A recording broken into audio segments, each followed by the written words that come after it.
Across the Muslim world, something unthinkable is happening. Millions are turning away, not from culture, not from identity, but from the systems that claim to speak for God. In Iran, Tunisia, Egypt, and even Saudi Arabia, faith is being hollowed out from the inside. Clerics once ruled with absolute authority. Now they're being ignored. Governments once used religion to control. Now that control is slipping. And the numbers prove it. In Tunisia, nearly half of the young people now call themselves not religious. In Iran, only 1 in 3 still identify with the regime's version of Islam. On Reddit, over 400,000 ex-Muslims are openly documenting their exit. This isn't rebellion. It's collapse. Not loud, not violent, but viral and spreading fast. And behind it all is one brutal truth. When religion is used for power, people stop trusting the religion and start walking away. Let's break down how one of the fastest growing collapses in the modern world is unfolding inside the faith that once united nearly 2 billion people. On paper, almost nobody leaves Islam. According to Pew Research, Muslims have a 99% retention rate globally. In Indonesia, the world's largest Muslim country, 93% were raised Muslim, and 93% still identify as Muslim today. In Pakistan, Egypt, and across the Middle East, the pattern repeats. Fewer than 1% report leaving the faith. It looks rock solid, unshakable. But here's the problem. Those numbers don't measure belief. They measure survival. In much of the Muslim world, leaving Islam isn't a private choice. It's a crime. Algeria, Malaysia, Brunei, Egypt all maintain laws punishing apostasy. In Afghanistan and Iran, public atheism can mean prison or death. In Saudi Arabia, promoting atheist thought is classified as terrorism. In Pakistan, a Facebook post questioning Islam can trigger a blasphemy charge or a lynch mob.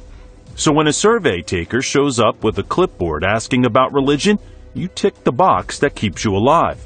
As one ex-Muslim put it, the first rule of leaving Islam is not to talk about leaving Islam. Because when you look where people can actually speak freely, everything changes.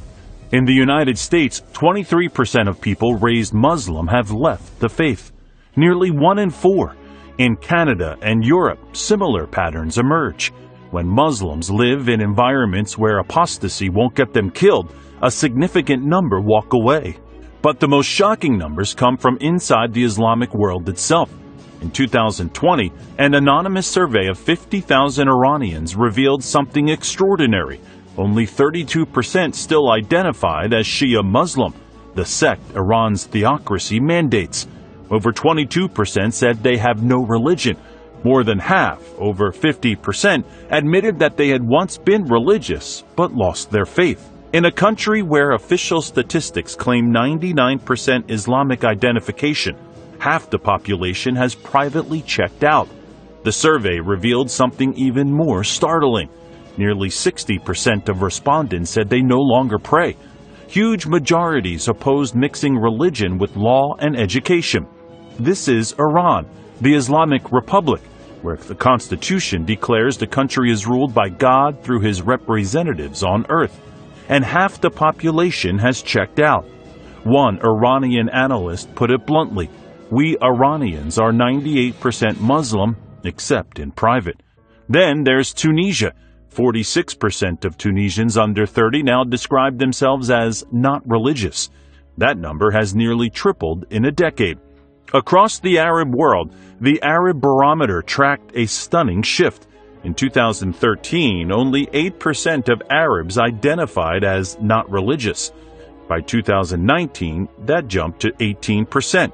In Morocco, Algeria, Libya, the numbers climbed into the 20s and 30s among youth. These aren't fringe movements. We're talking about millions. So what broke? What broke is simple. When religion becomes the government, belief stops being personal. Iran offers the clearest case study. In 1979, Iran became the first modern nation governed by Shia theocracy. Clerics rule as political authorities. Islamic law is the law of the land. Morality police patrolled the streets, enforcing dress codes and public piety. For more than 45 years, the regime tried to engineer a perfect Islamic society through control, and it backfired spectacularly. The children and grandchildren of the revolution grew up under this system. They didn't experience Islam as a moral compass. They experienced it as a suffocating state ideology that controlled every aspect of life. They watched mullahs and officials preach sacrifice while living in privilege and corruption. They saw criticism of the system silenced in the name of defending the faith. Over time, the very idea of Islamic government became toxic in their eyes. As one Iranian woman said during the 2022 protest, "They ruined our religion by trying to force it on us." Mandatory hijab laws turned the religion into a vehicle of oppression. The more the regime doubled down on coercion, the more it alienated its people. By 2022, Iran erupted. Mahsa Amini, a young woman, died at the hands of the morality police for an improper hijab. Nationwide protest followed. The slogan, "Woman, Life, Freedom." Crowds burned pictures of the supreme leader. Women tossed their headscarves into bonfires.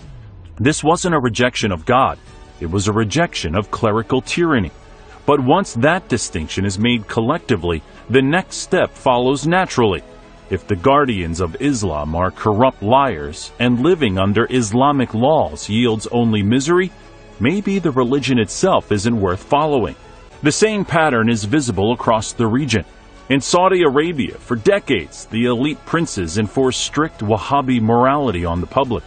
They banned cinema, segregated genders, policed women's attire. Meanwhile, some of those same elites lived playboy lifestyles abroad. The hypocrisy wasn't lost on citizens. Afghanistan under the Taliban offers another extreme. Since 2021, the Taliban reimposed ultra-puritanical Sharia. Girls barred from higher education, women banned from most jobs, beards mandated, prayer attendance enforced, all while the economy tanked and hunger spread. Those who can flee, those who can't quietly resist. Underground schools, banned entertainment accessed in secret. When the Taliban fall, and eventually they will, there will be a generation even more cynical about politicized religion than before. But here's what makes this exodus different from past religious collapses. Most people can't leave openly, so they do something else. They live double lives. Public Muslim, private atheist. On Reddit's ex-Muslim forum, over 100,000 members share their stories anonymously. What started as a few hundred has exploded into a global support network. They document the mental gymnastics. Fasting during Ramadan when the family is watching, but eating in secret. Attending Friday prayers to keep up appearances, while feeling nothing.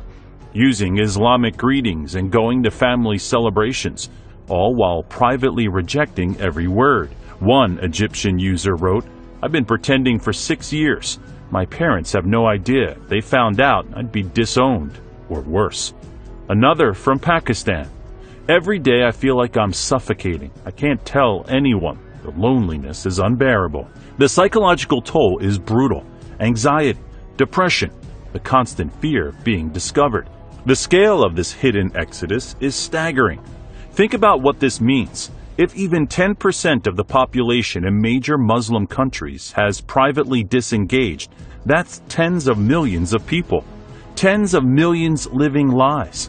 Tens of millions who mouth the words while their hearts have left. For many, the internet is the only escape valve. A young man in a conservative town secretly types into Google late at night, "I don't believe in Islam anymore. What do I do?" A decade ago, that query would yield little. Today, it opens the floodgates.